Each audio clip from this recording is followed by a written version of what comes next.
Starchild was found in Mexico about 1930 by a young girl. She doesn't know how old she was, 12, 13, 14, 100 miles southwest of Chihuahua, which is there, and that's in the range of the Copper Canyon area. It's high desert area. Next slide. High desert like you would find around the Grand Canyon. Just get a hammer. Press. That's it. Okay. High desert area like you'd find around the Grand Canyon or something like that.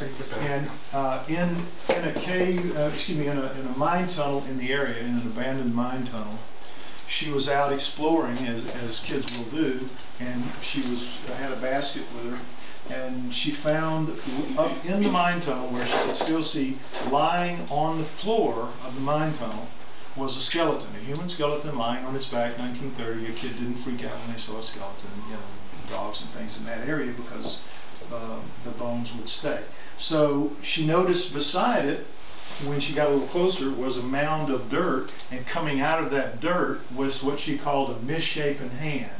And that misshapen hand was wrapped around the upper arm bone of the skeleton lying on its back on the dirt. That one's in the dirt, but the hand's coming out. So she knows something's in there, and she can see, because it's in a mine tunnel, it's never been compacted by rain or anything like that. So with her hand, she's able to dig it out, and she exposes the whole skeleton. She tries to recover the two skeletons. It's a long story. She tries to hide them. A flash flood washes everything away, and all she's able to recover is the two skulls with a little bit of damage to each from being tumbled down in the flash flood. Long story, not worth getting into it here. So she recovers the skulls, and she brings them home, and she keeps them as souvenirs. And as she grows up, she shellacks the skulls to preserve them, which people did back then. Puts them in a cardboard box, keeps them her whole life, basically in her garage in El Paso, Texas. And as she's dying in the early 90s, she wills them like you would pets or something like that to some friends. Her husband was a Border Patrol agent. He wasn't that comfortable with having two skulls in a box in the garage. So the friends say, yeah, we'll take them, and they keep them for 5 years, but he's an FBI agent, and he's not that comfortable with it either. So then they meet this couple called Ray and Melanie Young, and Melanie is a neonatal nurse, been a neonatal nurse for 15 years. So he said, would you mind having a deformed, because that's what they believed, that the weird skull was a deformed skull. Would you mind having a deformed skull? And, this lady died, and we don't want to throw it away. And they said, yeah, sure, we'll take it. So next slide. Ray and Melanie, again, all these people in El Paso, Texas, Melanie, Ray, obviously. And Melanie had been a neonatal nurse, as I said, and she took one look at it, and she says, it's not a human deformity. That is too light, it's too symmetrical, it doesn't look anything like a human, it doesn't have human anything. This is not a human deformity. And both she and Ray were members of MUFON, Mutual UFO Network of El Paso. And so Melanie says to Ray, I think it's the skull that would fit in the head of a gray alien. Because when you hear the prototypical descriptions of gray aliens, they have that large kind of heart-shaped build here with that crease down the middle, and they have that very fine pointed lower face, and she says it's got all of that. I think it's that. And he says, okay, well, we'll find out, but he's not as convinced as she is. So they take it out to a couple of experts in El Paso, real true experts from universities and stuff, and they just tell them immediately, it's a cradle-boarded hydrocephalic, take it home, forget about it, don't worry about it, it's nothing, it's a cradle-boarded hydrocephalic, which I also heard many times. It's the standard reply of somebody who doesn't want to deal with it, who doesn't know what they're talking about, and they just want it out of their place, out of their space. So when they got that, Melanie says these people are giving us a run around, we need somebody that'll work on it. So they went to the El Paso MUFON meeting, and they said, who in the field of alternative knowledge knows anything about skulls? And that's how my name came up. They said, there's this guy in Louisiana, Lloyd Pye, he talks about skulls. In my other work, with hominoids and human origins and things like that. So everybody always asks, how'd you get it? That's how I got it. So they said, the next time you're in El Paso, would you come by? We have something to show you.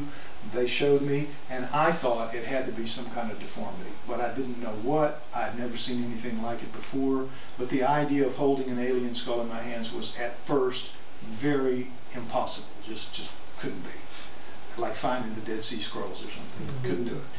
But by the end of that year, but I said, it is very weird, and I will try to find out for you what it is. And I began to take it to experts, and I began to get the answers that I would get from the expert, whether it was ear or brain or neck or face or head or whatever. I can't explain my part of it. I've never seen it, but I know it has to be some kind of deformity. Everything else has to be covered, but I can't explain my part of it. We have 10 or 12 guys say, I can't tell you my specialty area, I can't explain it, but it has to be some kind of deformity. You know they're all just flailing for an answer. Anyway, next slide. This is the two skulls lined up together. That's the human one that was found. A couple of different shots here. And that's, of course, the Starchild. And you see the differences in every position. You have 25 major physical differences. There is not a single similarity on this skull to that skull. There's not a point of reference on the skull where you can say that's exactly the same in human and Starchild. Everything is different. Next slide.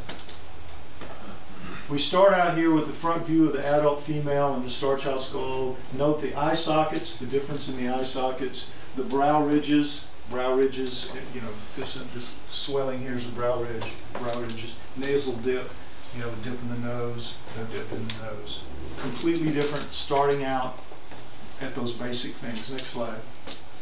Profile, you see that a human eye socket is about 2 inches deep. My finger would go in to that much. If here, the Starchild, it would go like about that. It's about a ½ inch. So you have an amazing difference there. Then you have, again, the brow ridges. All humans have that. The Starchild doesn't have a trace of brow ridge. You have the dip in the nose where you come down off the brow ridge to the nose. Starchild goes, as you see, just like a ski jump right down. So completely different, just starting again at these very basic things. Next slide. With the profile shot, you hear these brace bones that you see here. People say, what's this? It's called a pterygoid plate, and you have 2 of them, one on each side of your face, up under there, and it braces your maxilla, right? So if you get a really good shot in the grill, it doesn't just go right back in and crush your brain and kill you. So this is one of the most important bones in your body in terms of physical impact in your face. Got to have a pterygoid plate. You're no good. But as you see, the size of this one versus the size of this one. The ear holes are different too. This is shoved over, but it does have an ear hole. We'll talk about this, but this is the zygomatic arch, and you see here it flares out and goes around. Here it's tucked in much tighter to the face because it's going to have a much tighter face. And the inion, we all have an inion. Anything with a head on a neck has a spot back there. You can all feel your own. You have a knot back there. It's called the inion. It's where your neck muscles attach. You see the human has one, Starchild does not. In fact, it has a dent. You're going to see. It's not just different, it's like super different. Next slide. Okay, top view crowns. You see that a normal human skull is rounded in the crown back, and Starchild has an abnormal, very strange crease, but it's very symmetrical. It's more symmetrical in the way it's put together than is the human skull. That is a typical human skull. All of our skulls are asymmetrical. Starchild is very symmetrical, surprisingly symmetrical. Next slide. Now, the rear view, the sutures in the Indians, you see how the difference in the rear of the head is. This is the same pretty much volume of bone here for the occipital, but it's like somebody took it and just pulled it up and straightened it out. And this is the same 3-point junction of the cranium. You know, do you know about the plates of your brain when you're born? These are separated by and held together by ligaments so that you can squeeze out your mother's birth canal. Your head turns into a tube while it's going out, and then it comes out, and very quickly it expands up, and over the next 2 years they fill in with these things like this, and they seal. And that's in 2 years. And the last part to go is the part up here, the soft spot, the fontanelle. Okay, so that's how that works. Now the Indian, again, human Indian bump, a dent here. You can feel it. It's an absolute indentation where there should be an extrusion. Next slide. Okay, the balance points of the cranium is very interesting.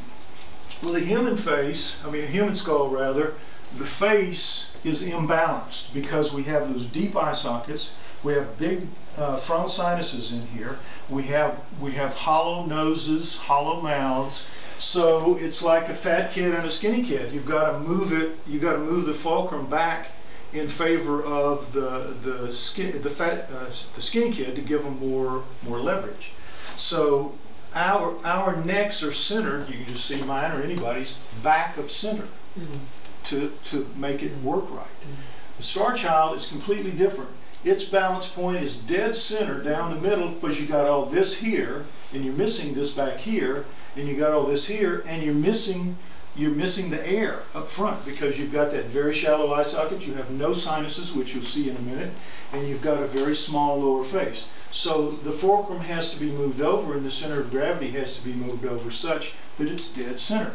You take a cricket bat and you hold it down at the handle, and you hold it absolutely straight vertically. Any of you can hold it like this very easily. You move it 2-3 degrees off of dead center, and suddenly you start to strain, because the weight suddenly increases. We have that with our heads and our necks. This is balanced on that skinny little neck, like the cricket bat held absolutely vertically. Next slide.